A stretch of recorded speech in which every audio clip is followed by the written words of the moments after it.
welcome everyone to a special day and a special adventure on Riding Through the Unknown. I'm your host, Michael, and today's guest is someone I am really excited to meet and talk with, and I think you all will be as well. We were kind of chit chatting a little bit before, and I want to give a shout out to JV Noseworthy. She's the one with NL Podcast. I've been on her show. She's the one who recommended this guest. And so thank you to her. And with that being said, I am now going to turn it over to my guest so that she can introduce herself and give a little bit of background to what she does. So I'm going to turn it over to the one, the only experience extraordinaire, Jan Hann. Thank you very much, Michael, and thank you for having me on your show. So a little bit of my background is when I started at the age of 18, I live in the UK. I started in London it was fashion, and it was with Vogue and Harper's Bazaar, and it was with Ladybird, children's coats. I was a designer for those. I was one of the illustrators for Vogue, and it lasted 11 years. The best bit of being in London was I was opposite the British Museum. And I used to spend every Sunday afternoon in there. And the thing that caught my eye most of all was the Egyptian mummies. And I couldn't understand why they had to dress them all up like that. And something was going on. And I suddenly realized that they expected us to have life after death. And from that point on, I was really curious as to how that would happen. That really started it off for me. I was in London for about 11 years, and then I got married, and we moved up to Herefordshire, where I am now. Herefordshire is a beautiful rural county in sort of in the West Midlands, and this is where my experience took place. And I really feel that it was meant for me to move here so that this experience could happen. And so I'm going to start now with a little bit. So from the very beginning, the scenery took my breath away. I felt privileged to live here. It was a patchwork of natural beauty, green hills and golden valleys, wild flowers and healing herbs, luscious fruits and berries, a land of milk and honey. It was here in this mythical landscape that my brush with immortality began. At this juncture in my life, I wanted to ask God what his plan is for humanity. After all, don't we all reach a moment where we ask, why are we here? I reflected on a time when the rain poured into my heart without pause. I thought of the homeless, the suffering, and the anguish. And then I heard of a nuclear war. On this particular evening, Ian had the television on. A speaker was solemnly instructing viewers, take out the doors and prop them against the walls. This will help prevent them from falling on you. This was the advice that was given to us to prepare for a nuclear war. I asked Ian if it was some joke, and he said quietly, no. That night I didn't sleep.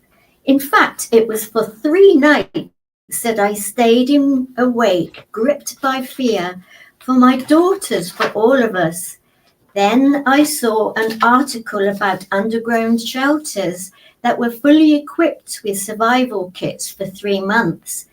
Nearly £10,000, but no need to resurface for weeks.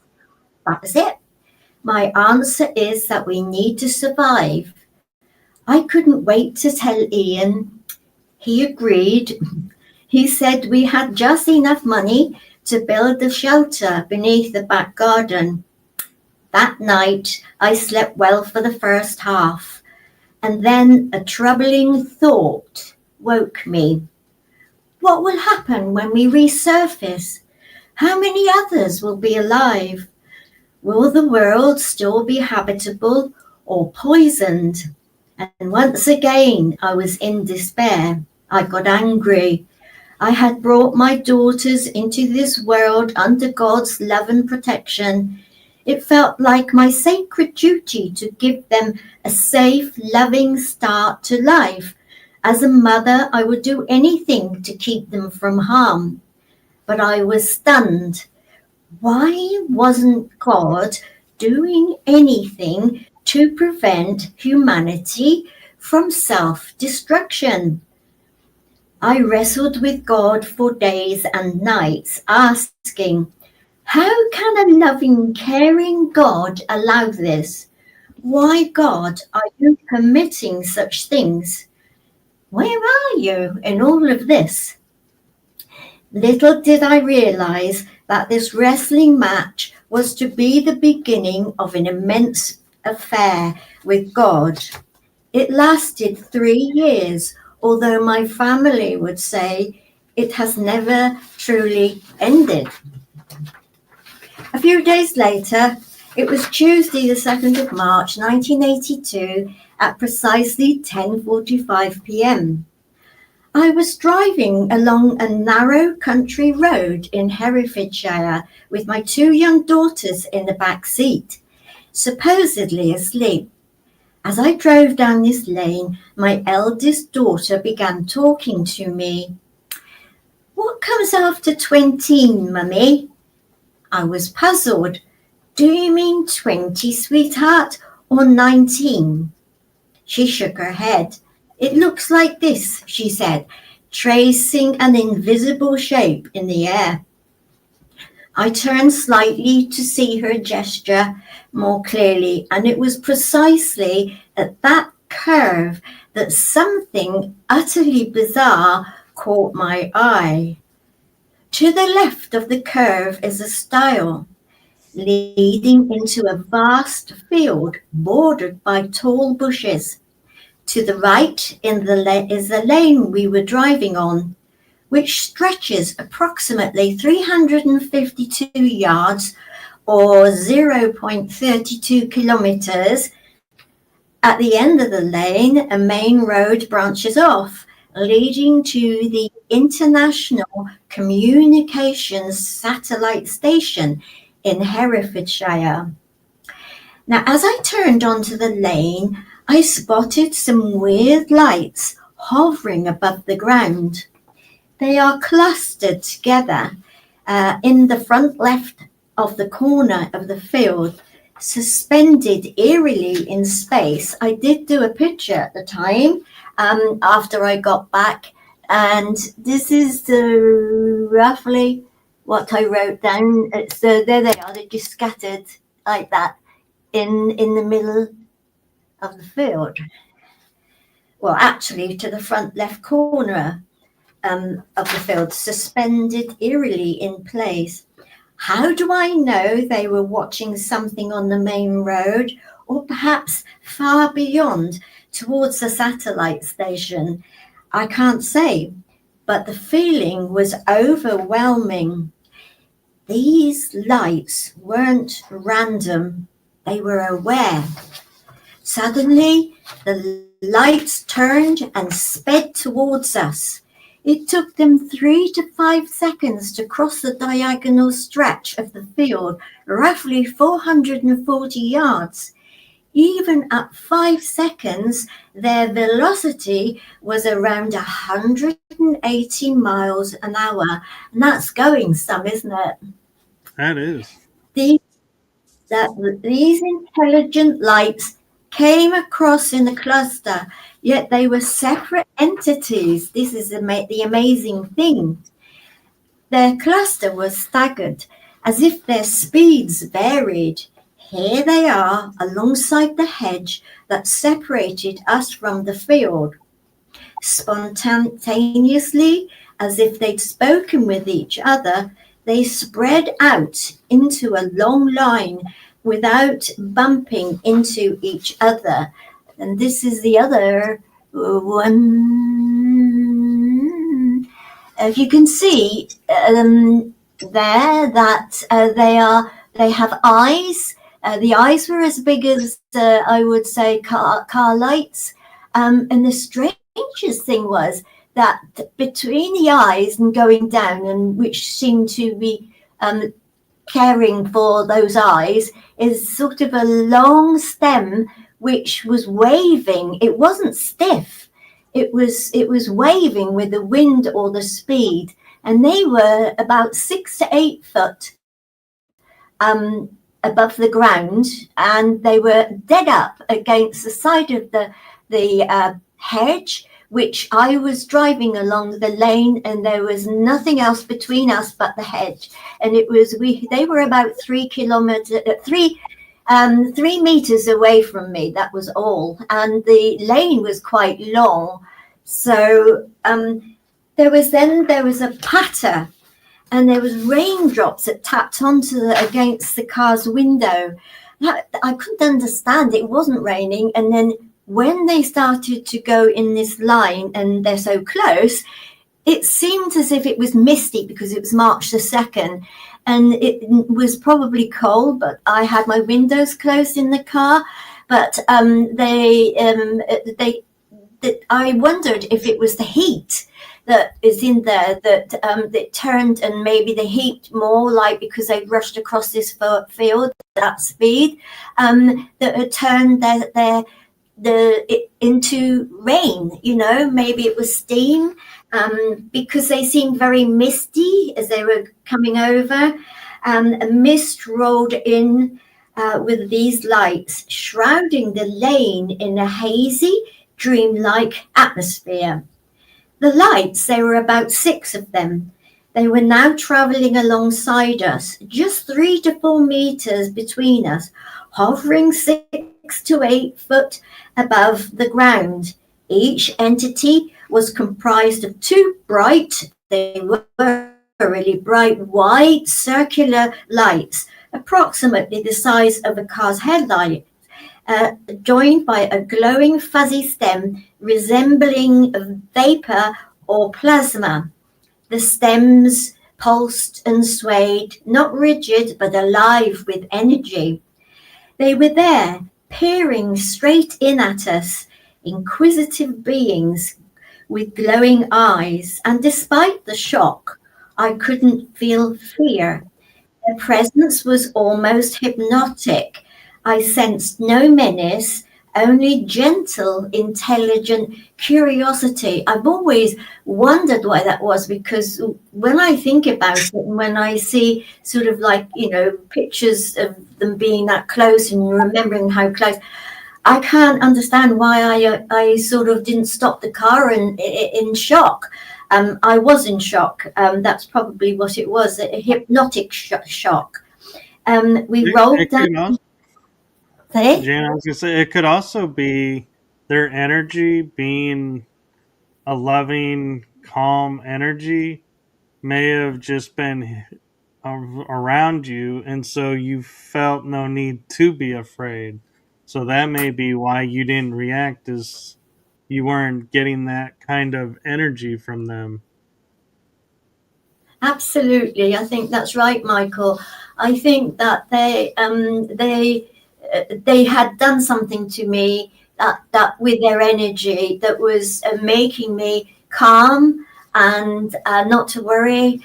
And in fact, we rolled down the lane in a parallel line with my head turned towards them. When we reached the end, I turned left onto the main road. But moments before, a flash burst from the field centre.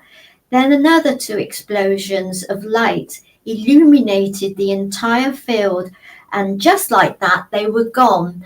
I got the feeling when they were actually looking in at me, they were so close that, and it was also this fuzziness. That probably, if it weren't fuzzy, I probably would have got more shocked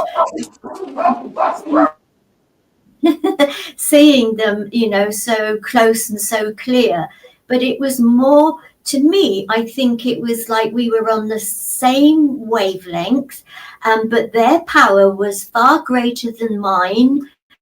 And they had got into my aura space. And that was how they were saying these words, as if they were so close and on the same wavelength, but more powerful, as if to say, don't worry, we're just curious, that's all. After seeing the girls in bed when we got back, I drew a picture of them, which is what you've seen, and then I rang the police. Look, love, the officer said, we got enough trouble with the natural, let alone the supernatural. Try the airbase. They might be able to help you. The next day, Ian and I visited the airbase, as they said. However, we were informed that it had been out of service for a considerable time. The officer's response was, the police always send people here. Same story, time and time again. On the way home, we returned to the field hoping to find evidence of what had happened. However, there were no scorch marks, nothing strange, except in the centre of the field, there was a small pool of water where the flashes had burst. Nevertheless, what had unsettled me the most wasn't just the spectacle, it was how personal it felt. They weren't passive lights, they were interacting with me, and they had stunned me, and I had felt numb for the next few days. People were telling me it was probably tractors, which is, we have loads of tractors here, but at that time of night, it's that speed, 180 miles going across a field. No way, that wasn't right.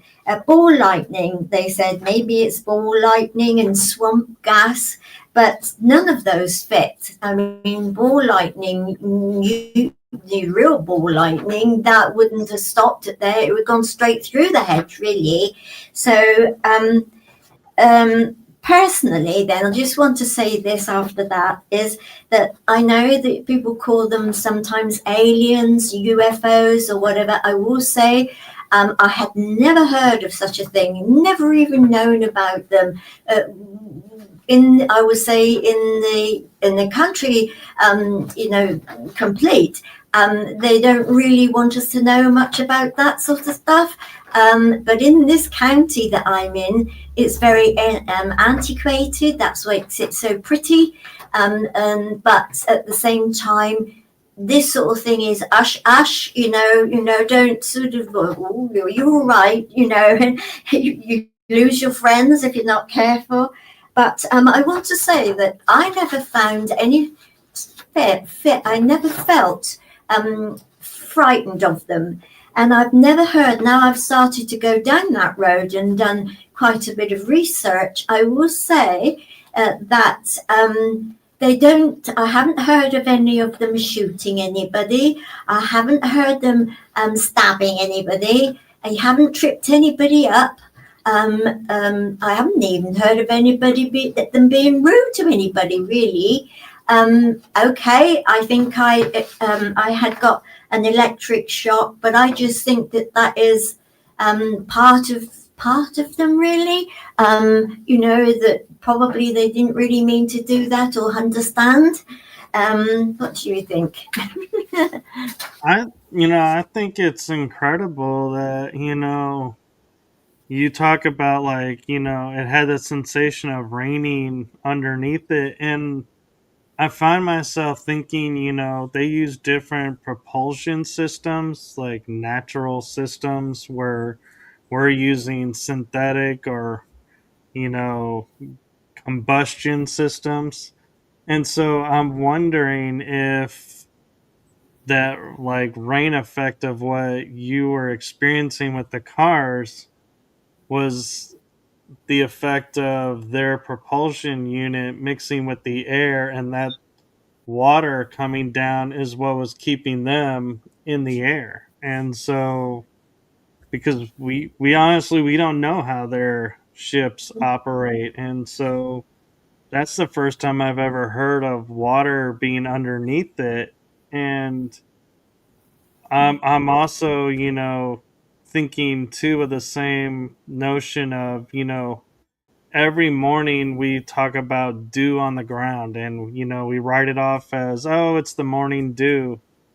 Could it have been, we got visited and they're watering the ground, and it's like a side effect of their visit is they're helping our planet by bringing water where there's no water. And and so I started thinking about little things like that. And I will say though, when you say like you had no fear with them, and you had the little bit of electric shock, my experience has been when I feel them around, like extraterrestrial or star beings, whatever you want to call them, is there is a calming, serene kind of like just no emotion, in the aspect of there's no fear, but there's no worry either. It's like you're just are in the moment. And so I think that's really cool that you were able to experience that. And so I am like loving this story because it's like there's so many like aspects to it that I'm like, this is unheard of. I've never heard that before, but that is really cool. And now I want to figure out, what could be causing that. That's right. Well, I will say I have found out in the last few days that just not too far away from this particular location that I saw them is a place called the Weir Garden. And in this Weir Garden, it's got a well, it's got a stream, it's got underground passageways that lead to the well. The well has got bricks around the top, and there's 8 of them, which means rebirth. And they also found what they call the magician, I think it is, the wizard or magician's chair in there. And the other thing that the archaeologists have found in there is there's a lot of what they call eye treatment things that they've discovered. And I think eye healing, this is something they used to do, is that I've been doing all this research, healing. So rituals going on there. And a well, that is you go down to die and then you come up, the well, and a magic chair or a magician.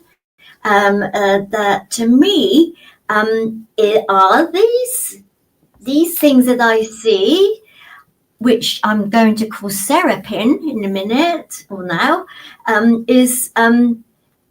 are they linked? Are they still, were they happening all those years ago? Apparently it was taken over by somebody 100 odd years, because it's a beautiful place. It's full of trees, bushes and gardens and also all very sort of private.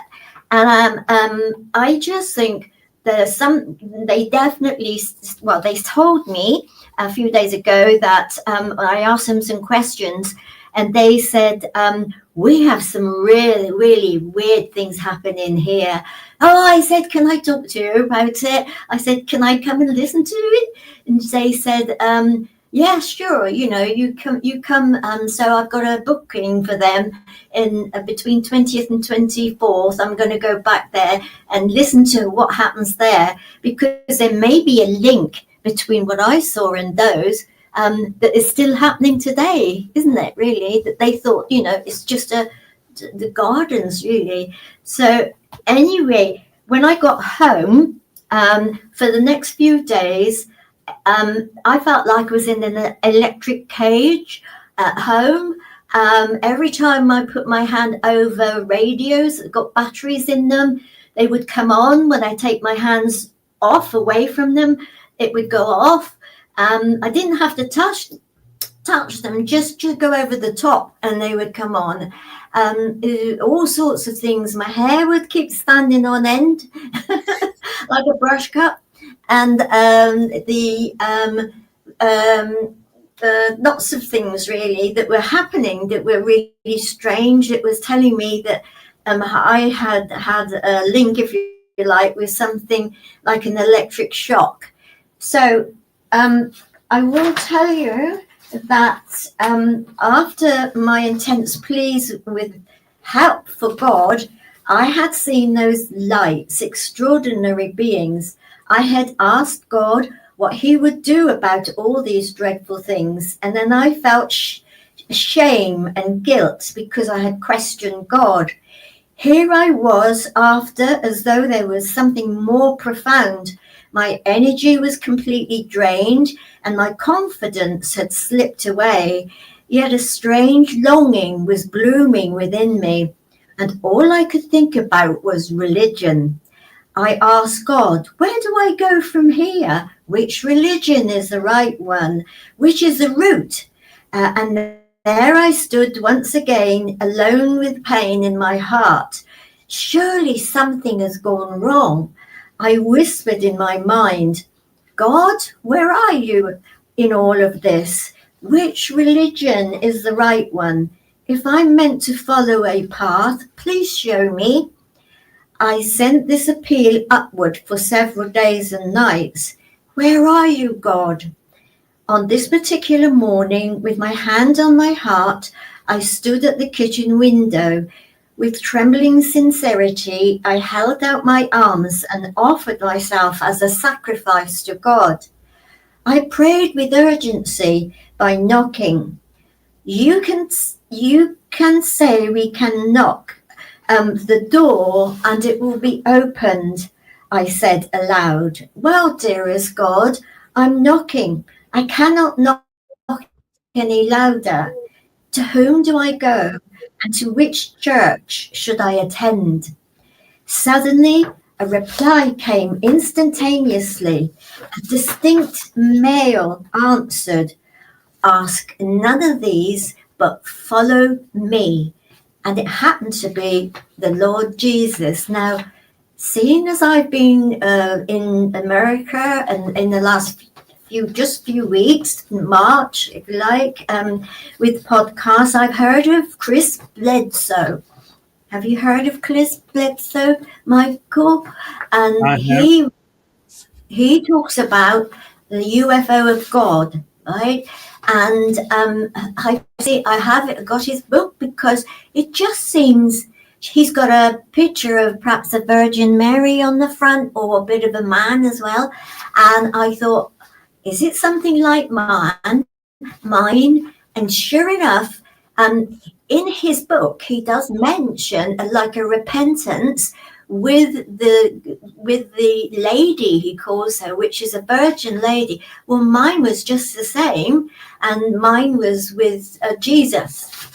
So I guess he's probably Catholic, and I come from a Christianity stock, if you like, but I don't go anymore to the churches because I now realize that they're all man-made, and there's when anything is man-made, you won't get to the root. Suddenly I was startled and I said, who is there? Again I heard the same voice reply, I am the Lord Jesus, trust in me and I will show you the way. I was terrified. Jesus had always been my very best friend since childhood, a relationship I'd hoped would last forever, but never before had he spoken to me. No inner voice had ever addressed me directly like this before. So I was petrified, cautious, and afraid of being misled. My first instinct was to hold myself in constant prayer, like breathing, and that seemed to ignite a turning point. I poured everything I had into my prayer. I looking up at the sky from the kitchen window with my arms wide open, and I spoke aloud. This is basically what I hear that Chris Bledsoe has done, and this is in the last few weeks I've heard about this, and I'm astonished. That what it's doing for me, it's making me realize that these things are real. They were, this is what the UK have been telling me, things like you need to have your medication, love, and all that sort of stuff. And have you been to the doctors lately? And all these things. And that's why it's taken me so long to get the courage to write it down. But in my book, or in Chris Bledsoe's, he says that the lady told him to keep going and I think basically let it out. Well, I was told all the time, write it down and let it out. Write it down and let it out. And I did everything that was happening, and it was 3 years. And so, dearest God, take me, I had spoken to him, take me, all of me, use me as you will. And all I ask for in return, dearest God, is to give me back just that little piece that knows that you are there. And if you will it, dearest God, I will offer it to others, so they too may share in it. But only if you will it, and not of my own accord. Perhaps it was a rawness with which I prayed, desperate and devoted. Immediately, something spontaneously happened. It was as though I had touched a divine switch, because at once there came a loud swirl, repent, in my ears. And at that exact moment, a pressure bore down on the top of my head. I was driven down until I lay flat on the floor. And once again, I think that's what happened to Chris Bledsoe. I had surrendered to this invisible force. I was stunned and completely overcome. There was an awareness of something else, something unseen, powerful, and so close. And I sobbed begging forgiveness for everything I had ever done wrong. I don't know how long I stayed down there, probably a long time, but face down on the floor. But then I felt a warm glow on my head sometime later. The awesome holy other, because that's what it's called, the holy other in religion. It's the awesome other, or the holy other, was not forcing me down anymore. Instead, I was being drawn up by a magnet, pulling at the top of my head steadily. I looked out of the window, and there was a beautiful shimmering rainbow, and then another one appeared, and I will never forget them. This is because God's promise in the around near the Old Testament at the beginning there, a rainbow. I don't know if it's something to do with Noah's Ark and all the rest of it, but I know that rainbows, if they're double, and to see a rainbow, it's a God's promise. And I can tell you, I love him deeply. My God is a God within. I'm not a God without, and I talk to God myself. I don't need anybody else to talk to me or to control me, to stay in a little box. I like to know what's going on right from the root and get the truth. So I want to say that my things that you saw, not only, I've just picked up my phone to show you a picture that I have in here. Which is this one. There we go. Yeah, a bit of it. So I believe that they are the Seraphins, because the Seraphins are eyes. They're all eyes, and here we go. So here, this is what I showed you. Is it there? Yeah. Can you see the same things I showed you? You got to put it in front of your face because the screen, it doesn't. So when you're pointing it to the right, we don't see it. It's there. We go. That's Now it. we can see it. Those are what I showed you, aren't they? It is. Those are what yeah. I showed you in the picture. Yeah. So then I moved to the next one, and somebody told me in one of the groups, that's why I like comments. Sure, it's one of these, which is thousands and thousands and thousands of years ago. You can have it that way, or you can have it that way.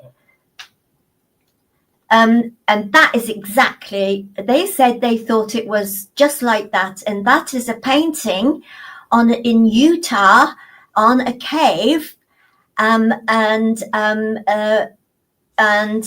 it's thousands and thousands of years old. And so that's awesome, isn't it? So there's a little bit more, and then that's it. So There we go. There's other things there, and the strangest thing is about them is that there's birds there. Now that is really strange, because I'm going to talk about birds, but I will also say that when I look to see what this thing, because it's sort of like personal about God and creation and things like that, I looked up aliens. I couldn't really see any aliens that would fit there. These were about half a dozen sets. There's sets of eyes. And so I started looking up in a different way to do with angels. And this is a picture of about 9 different angels. And then they have the ones that come at the beginning. The ones closest to God are the cherubim and the Seraphim. The Seraphim is, a minute, I lost it there. This one, that one, because it's the only, no, yeah, that one is the Seraphim and the cherubim. The Seraphim and the cherubim, I think the cherubim is the closest to God, which means that it knows more about God and understanding. And then the Seraphim comes next, and then there's all the other ones down to the angels and things like that. So archangels, and that one, I mean, this is just an illustration from somebody that has never seen one, because other ones they do with lots of eyes, you know, and so I put it down that they are serapins, and serapins that maybe they were making a noise. Apparently they sing. Maybe that singing is humming, and that sort of thing. So this clunk click that happened on the top of my head.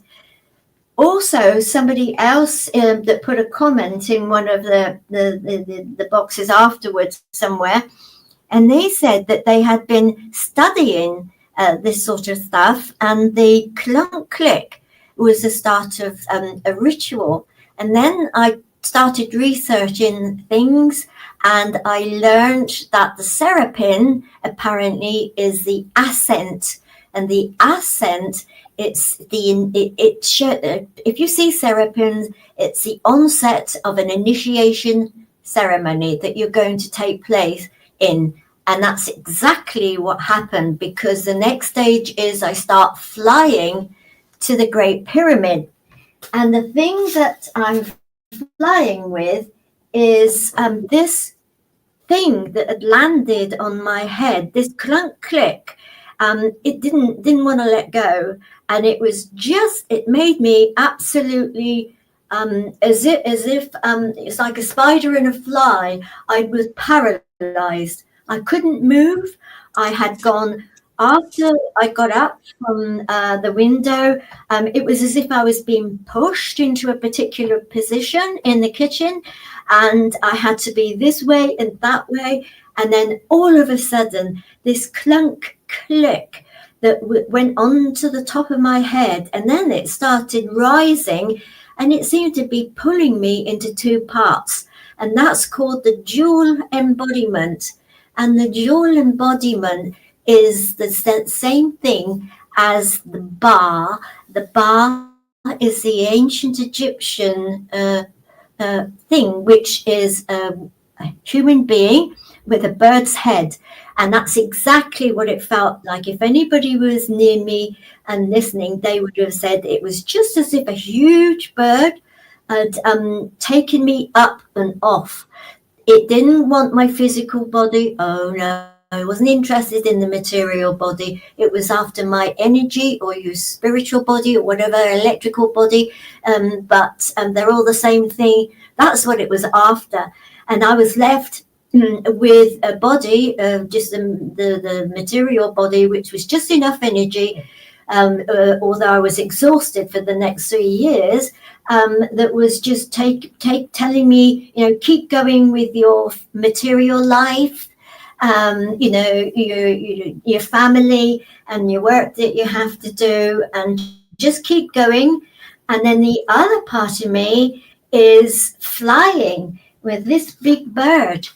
And I will tell you that it was here. This is the riding the sky. So across the ancient world, there is one symbol that appears again and again whenever human beings try to describe the soul.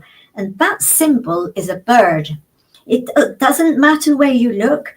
Egypt, Greece, the Celts, the Norse, the Mayans, India, China, Africa, every single civilization imagine the soul as something that could rise, lift, and fly. In Egypt, the Ba, the part of the soul that carries personality, memory, and identity, was shown as a bird with a human head. The Egyptians believed the Ba could leave the body, travel between worlds, visit the living, and return at night. It was the soul in motion. Now, I never knew any of that, and I was absolutely shocked. I did look it up afterwards, and I did get in touch with I have never been physically to Giza, Egypt, or the Great Pyramid of Giza at all.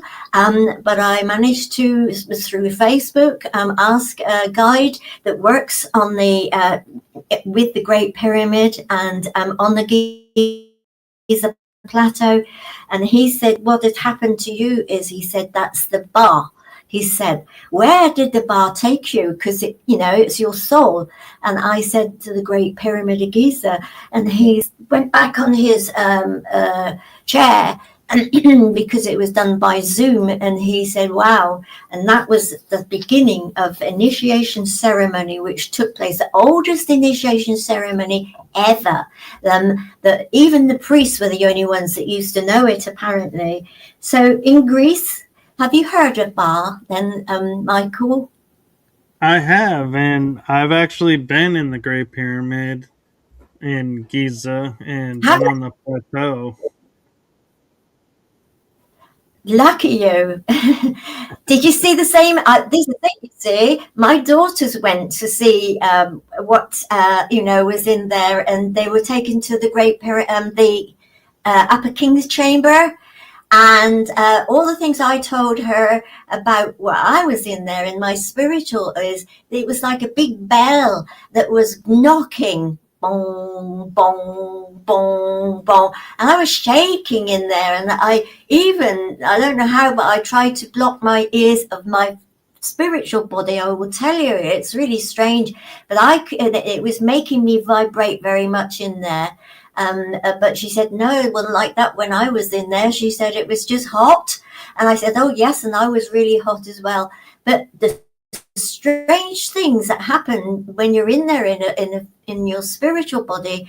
Well, I did the whole trip. 3 years it took me of the initiation ceremony, and that's what my book is all about. And that's what so I tell you, the Greece in Greece, the word is psyche, meaning soul, and butterfly or small bird.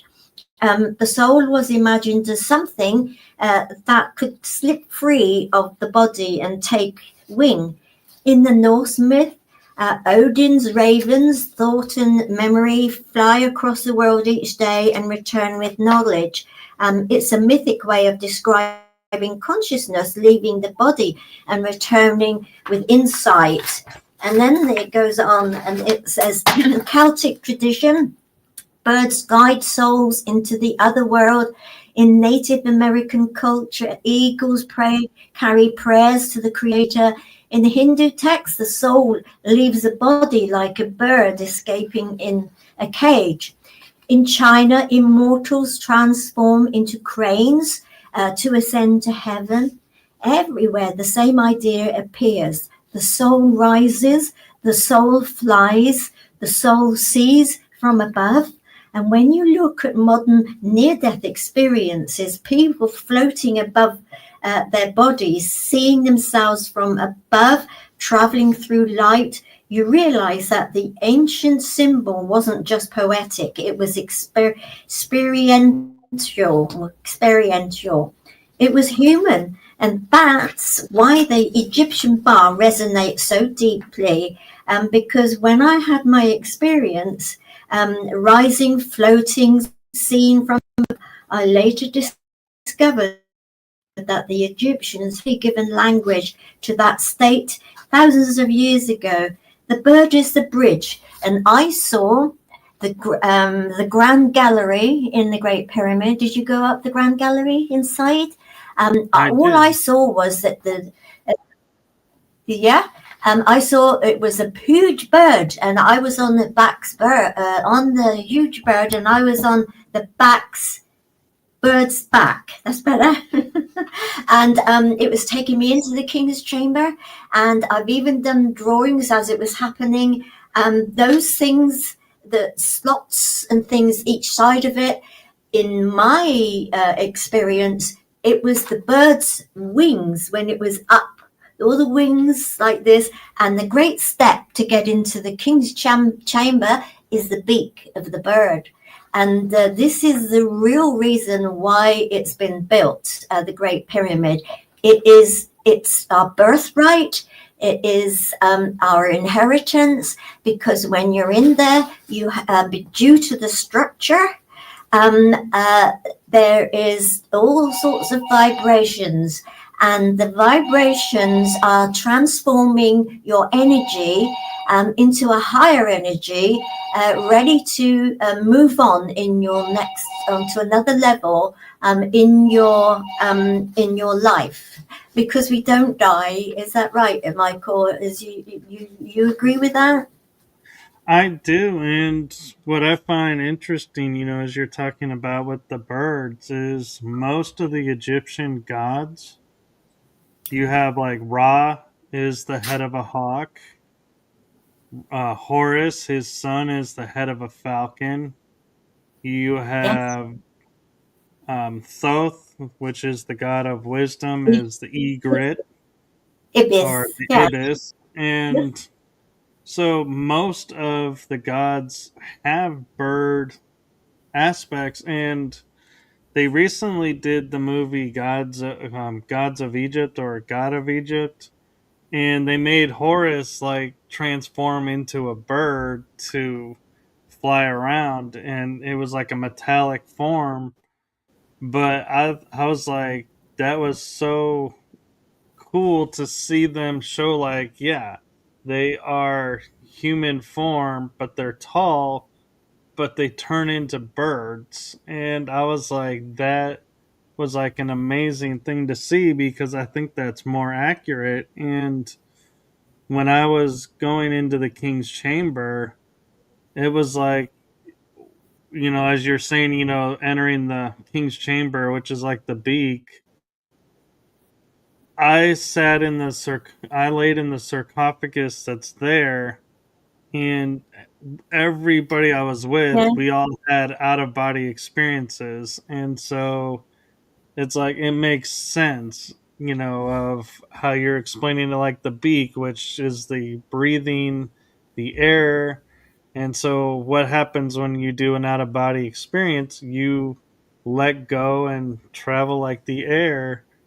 And so this is like really fascinating to me. And one thing that I want to mention that I thought about in your story in the beginning, if I can take a second, when you were saying you had the electric shock feeling and then you could hear the voice, I wonder if you Yes. ever thought that feeling of that electric shock was your body awakening to a new Yeah. energy level, and that's why you could hear now the voice, is that they Wow. were related.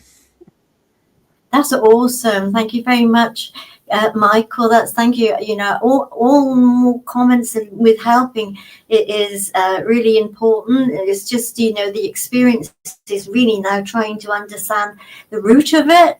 So that and knowing now that it's true. It is another reality.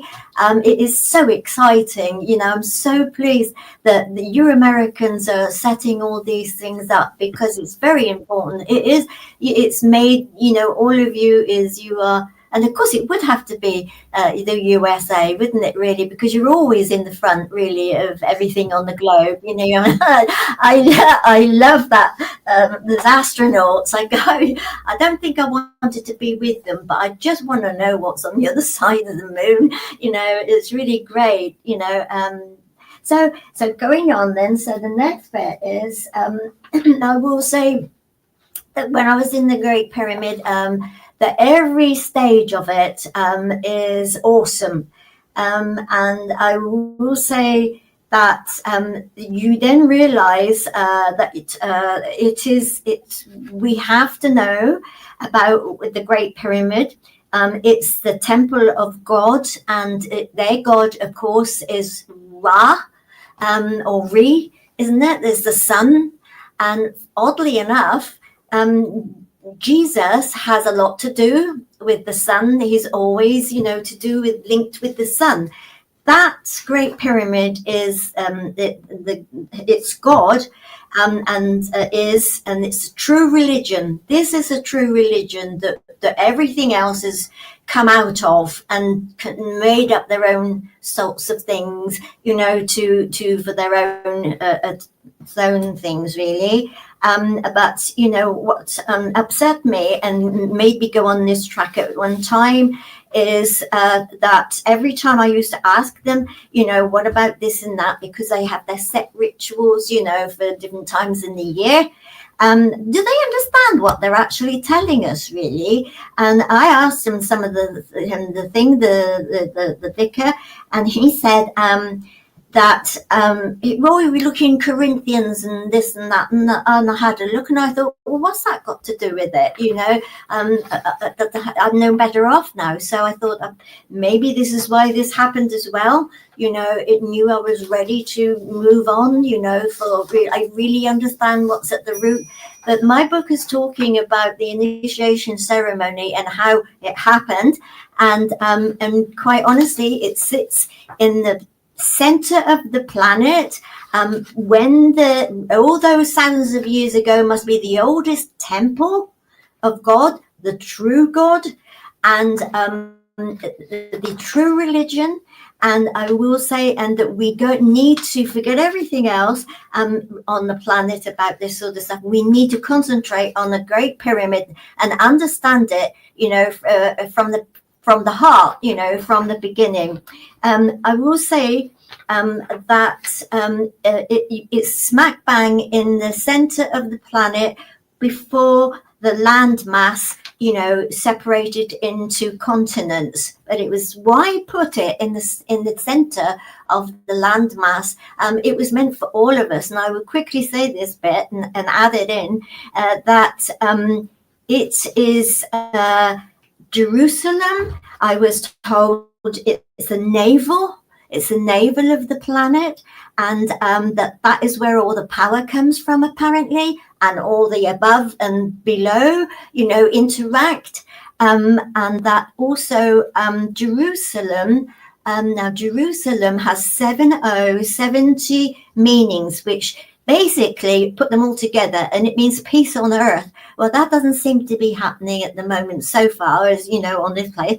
But I will tell you that the Great Pyramid, the church, the true temple, sitting in the center of the landmass, and the landmass is really the true Jerusalem.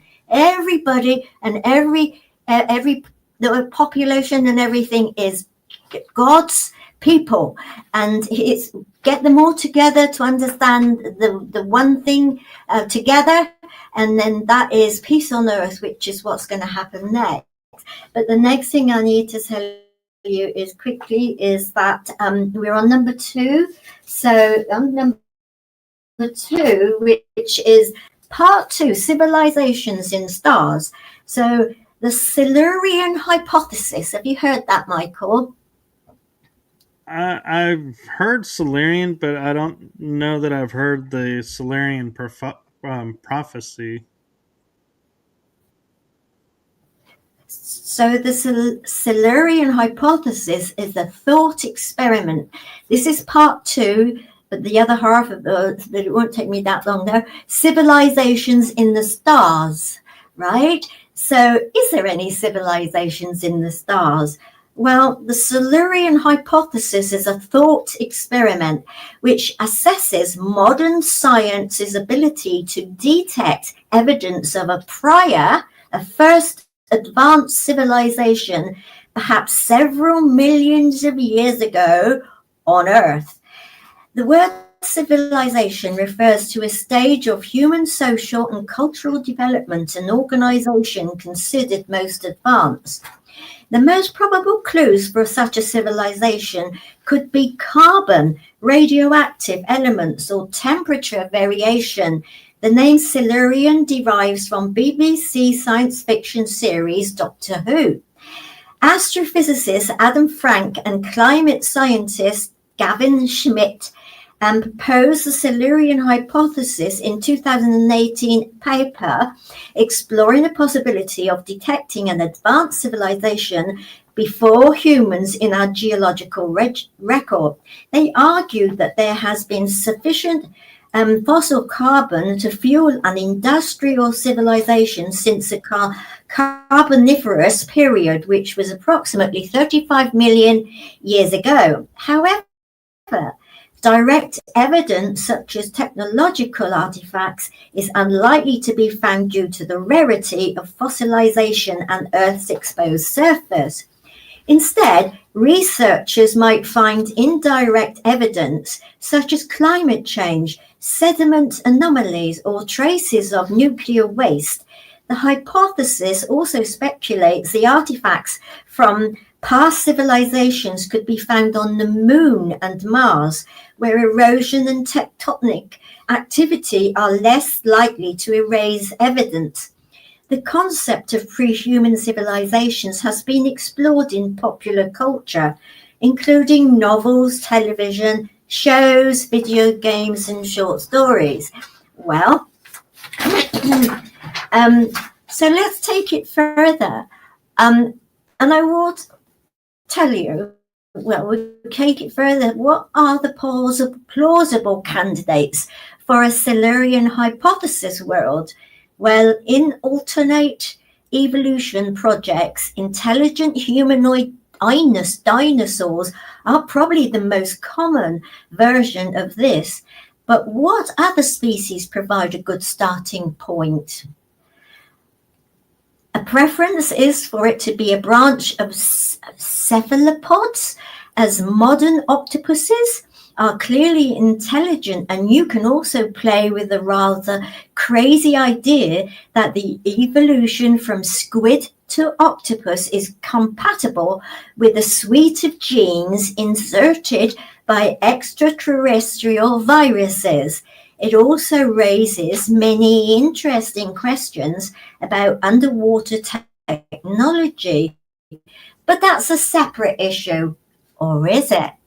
Now, this is where part of the initiation ceremony that takes place, because once I'm inside there, and I've been doing this, and I would say probably I've been in there about 1.5 years, at the moment, or nearly 2 years, I would think, in 2 pieces. And I was prepared for it, all the flying, and there's lots of stuff in there, learning the hieroglyphs and stuff. I was being prepared to be inside there. And I get to this place, and I will tell you that I am laying in bed. A lot of it was happening, I suppose, learning about flying and things. It was happening a lot during night time.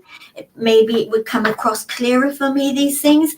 But I will say that at this particular time, I was in bed, and that all of a sudden, there's like a big, as if I'm in the pictures, a big cinema screen in front of me.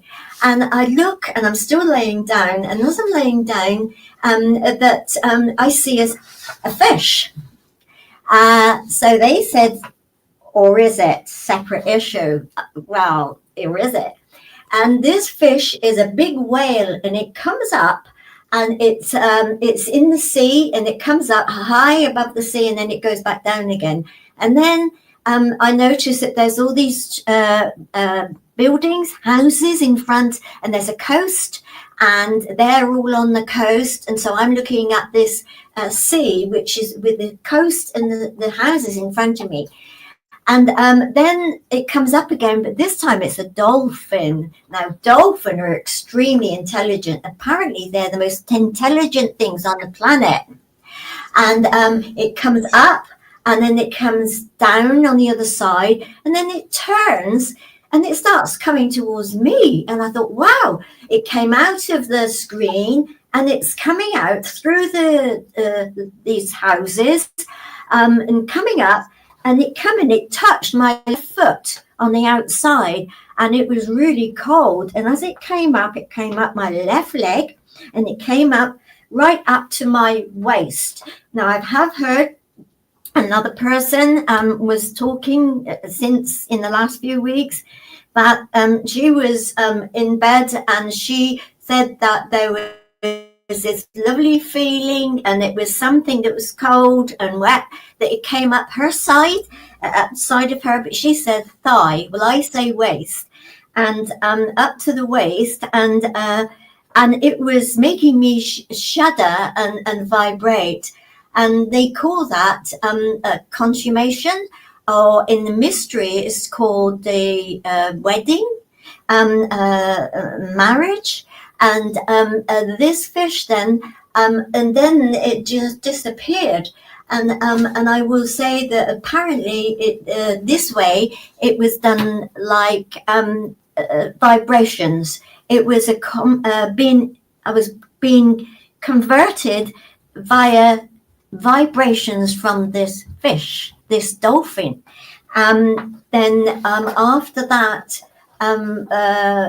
there's some other things happen, but I will tell you that in there, I've worked it out. The exact place that I was in the Queen's Chamber, and the Queen's Chamber is called the Mother's Womb, and she has 2 shafts, and the King's Chamber has 2 shafts, and they both have a north shaft and a south shaft.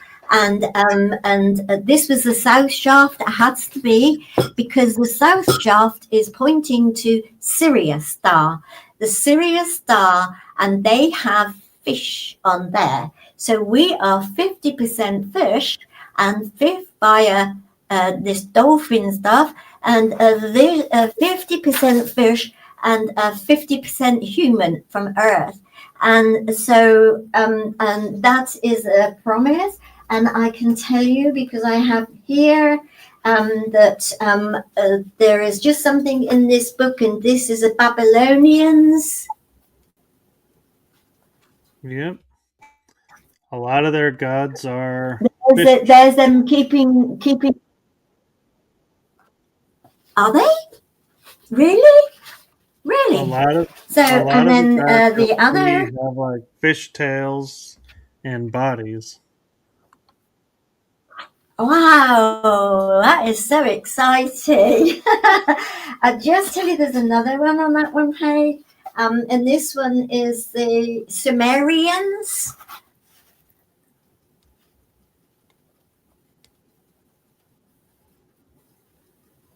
See? And they are half fish. I don't know what they got. The bird as well, isn't it? Really on that one.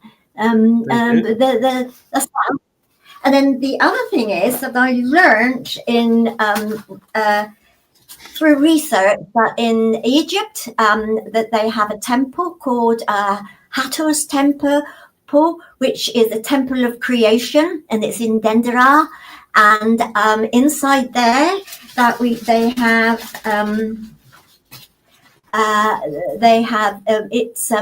it's exactly in alignment and talking about Sirius in there. So it is saying basically, I mean, we couldn't have it more clearer than that. Temple of creation, and it's all to do with the Sirius star. And the other thing is that they have things in there that next I turn to the temple of Isis at Dendera. One of the most enigmatic temples aligned with the star Sirius is the Temple of Isis, also known as Hathor, and it's called Temple of Hathor.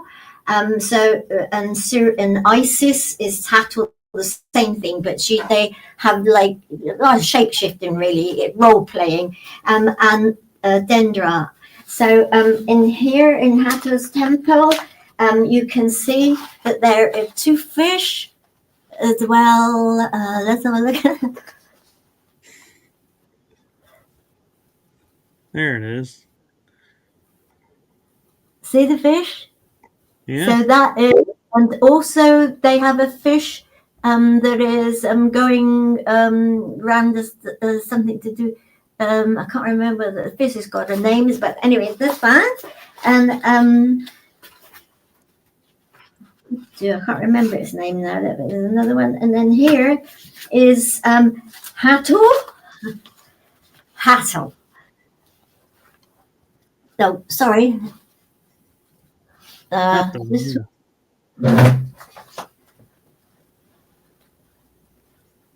and you see she's got gills for her ears.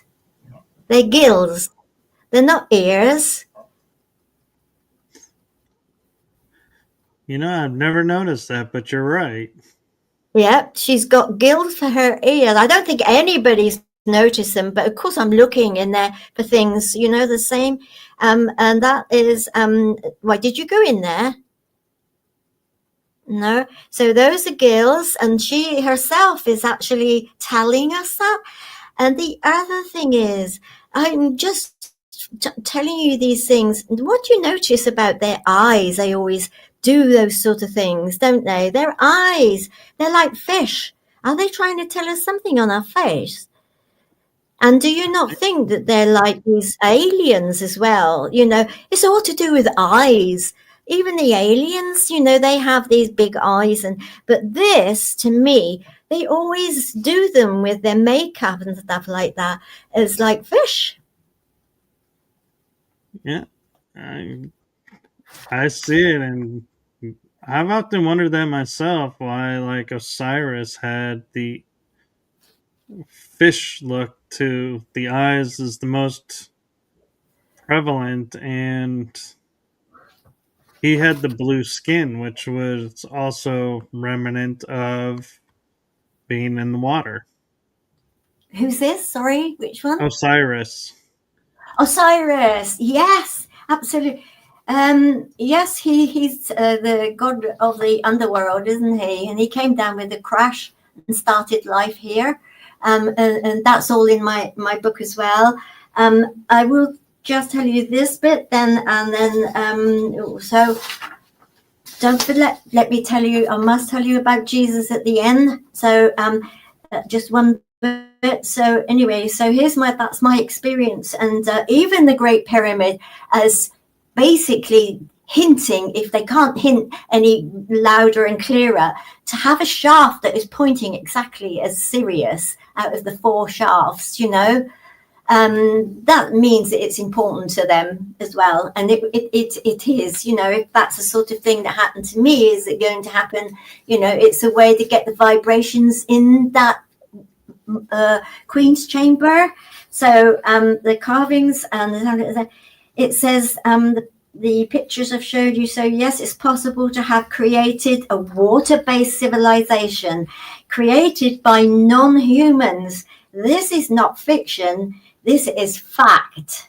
And we weren't built by other regions. So another fictional example for civilization from the stars then is, so that one is a civilization from the stars that's come down, is Larry Niven 1980 short story, The Green Marauder, whereby an alien over 700 million years old, due to relativistic travel, relates to a human about the last time it visited Earth and the hopeless plea from Earth's absence of free oxygen, relating to or requiring a civilization for help against the growing environmental threat of chlorophyll.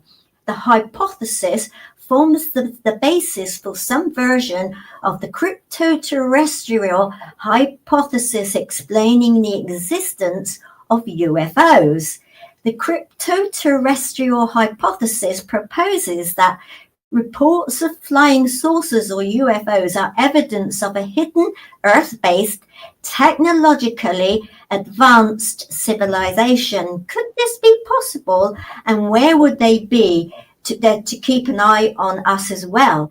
Well, and this is the last bit, apart from Jesus' bit, according to Robert Temple, he says, and it's in my book in a way as well, he says the universe is over 99% plasma.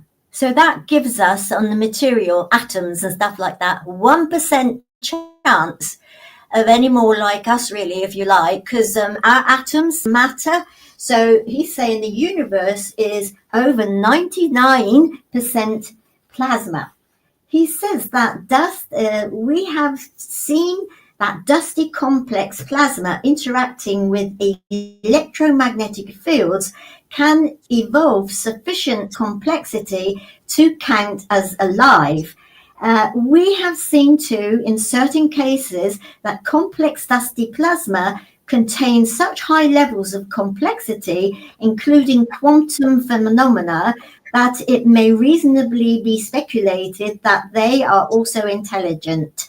The Kordylewski clouds hovering over the Earth might well be vastly more intelligent than human beings, or indeed all human beings put together, including all of those who have ever lived.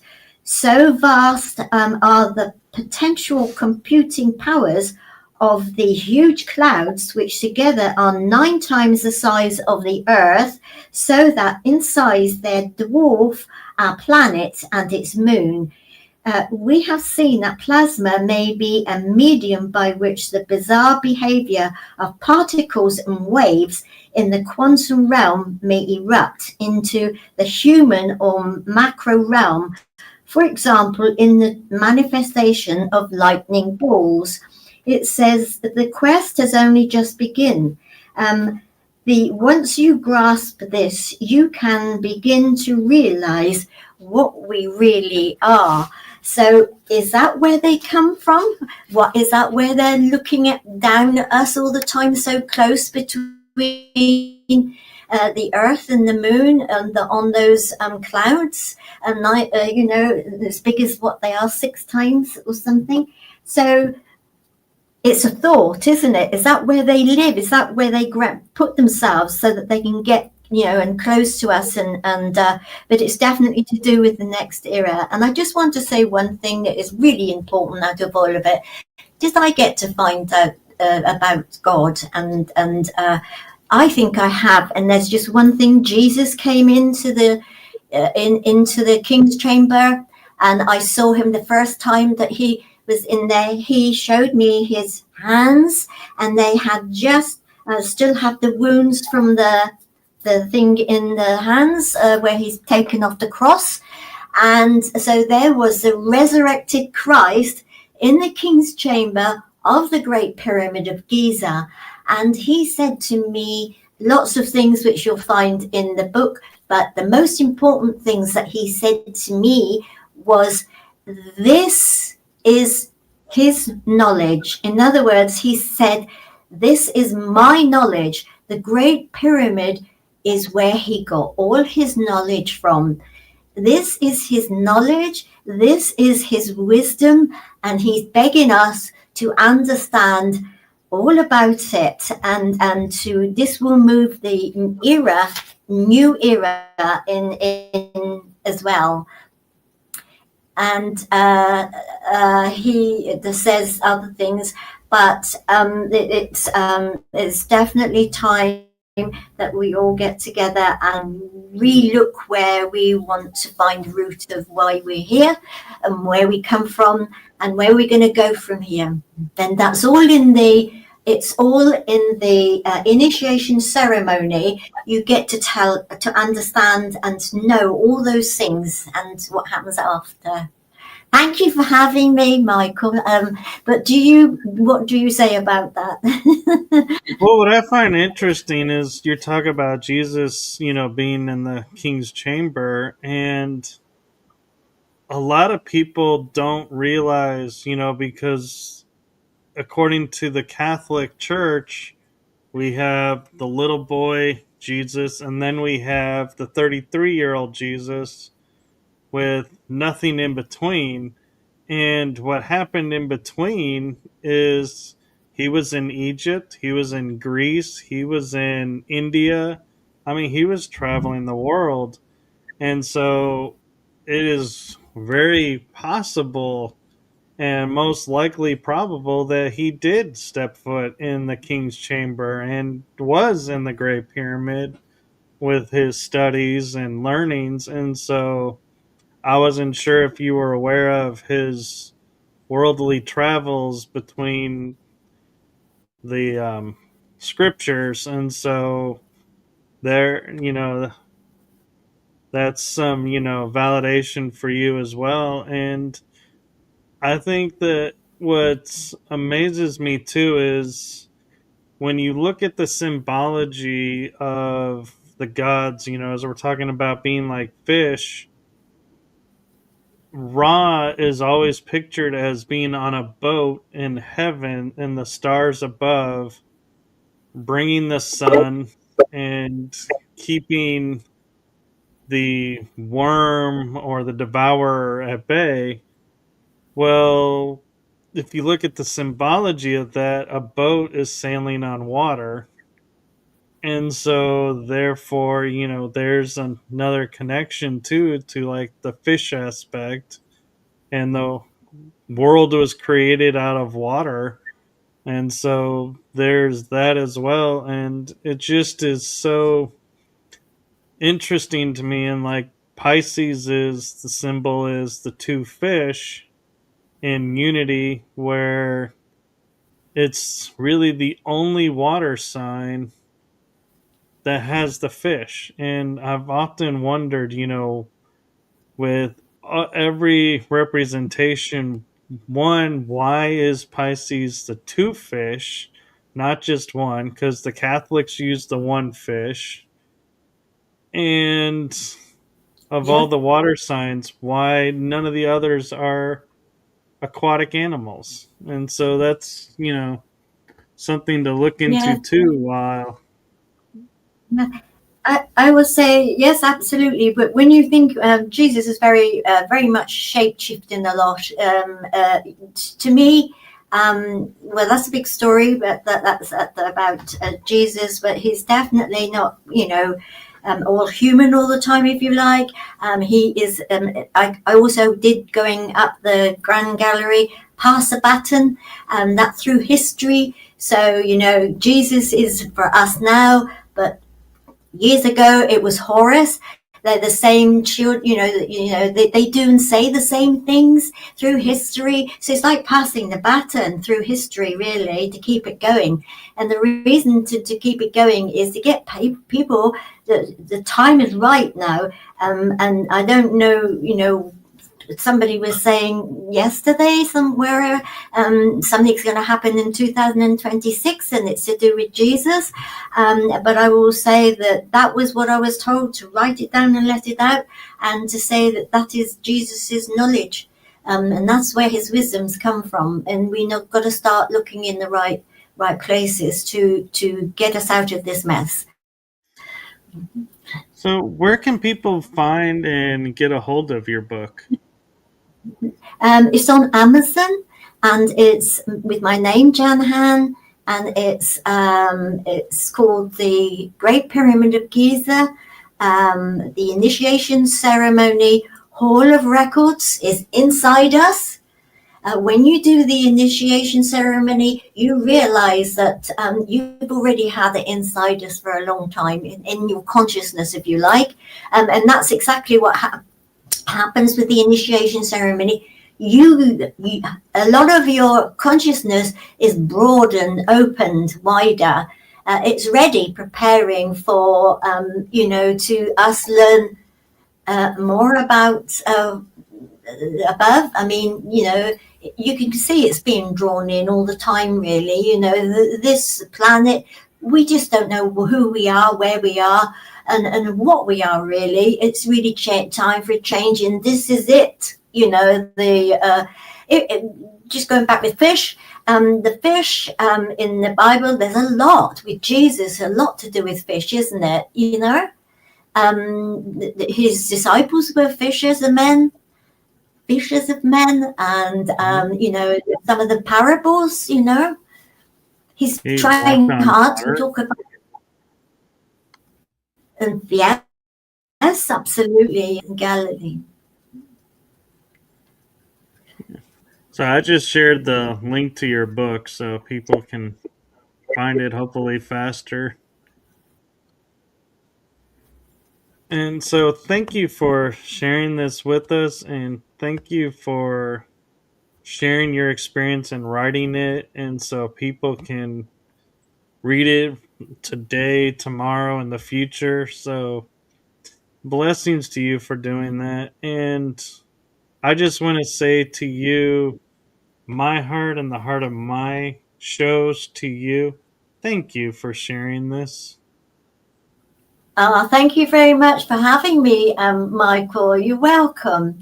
I've really enjoyed it, and I hope, that it will keep people thinking anyway, start them thinking into something. Maybe they've had part of some of these things that have happened to me, and they just wondered why and what, and maybe it will help them understand, that it's real, and you're getting a message put out over you, for start thinking about something else.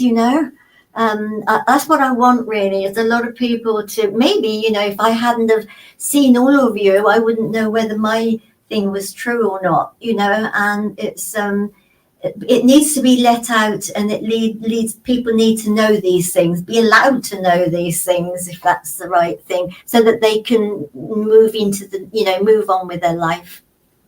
Exactly. So thank you for sharing that with us, and thank you for taking that step. And I wish you a wonderful evening, and I'm going to say wonderful afternoon for everyone here in the States, because we have that lovely 6-hour difference between us here. And so I'm going to say good night to everyone, and do follow along and read her books and follow her on her journey. Follow my shows. You never know where she's going to pop up. And thank you, and blessings to you. Thank you for having me. See you again, hopefully. Yeah. Bye everyone. Bye.